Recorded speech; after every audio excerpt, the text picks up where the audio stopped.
In this demonstration, we'll present a compliance monitoring system for open software-defined radio platforms.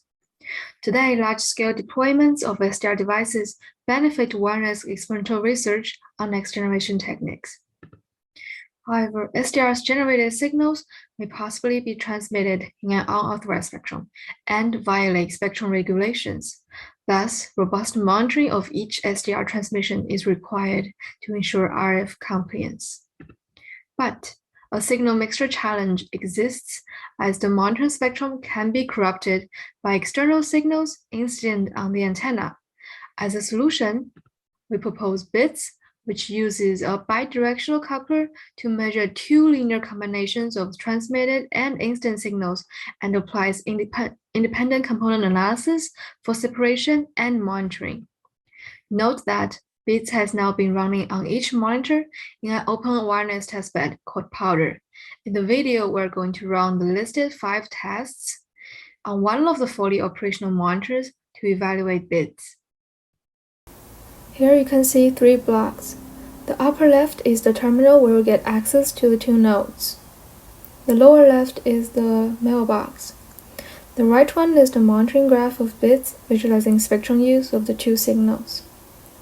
The transmitted signal estimate is displayed in blue, whereas the incident signal estimate is shown in green. The x-axis, or the monitoring spectrum, ranges from 100 MHz to 6 GHz. The y-axis is the power in dB at each frequency. It is always scaled to fit the results.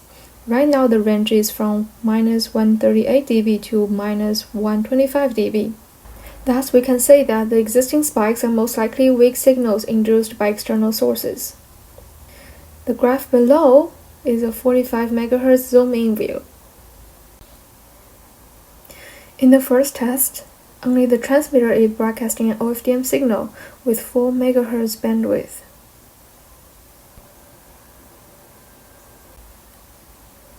While we zoom in the results, the signal is clearly shown in the blue line. Thus, BITS correctly separates and identifies the signal. Then, we transmit a continuous wave signal from the transmitter and an OFDM signal from the incident source. The test is meant to show that BITS can distinguish different types of signals. From the results, it is clear that the 2 signals are now fully separated. In the next test, we narrow down the carrier frequency gap between the 2 signals so that the 2 signals overlap in the spectrum.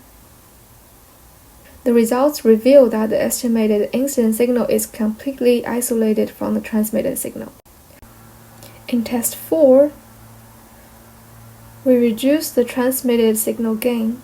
The results shows good performance of BITS despite the close power level of the 2 signals. In the final test, we show what happens if the transmitter operates at the unauthorized 3661 MHz. The continuous wave can first be seen from the graph. The OFDM signal is still shown as the incident signal estimate. After a while, an email alert is sent out with the details attached.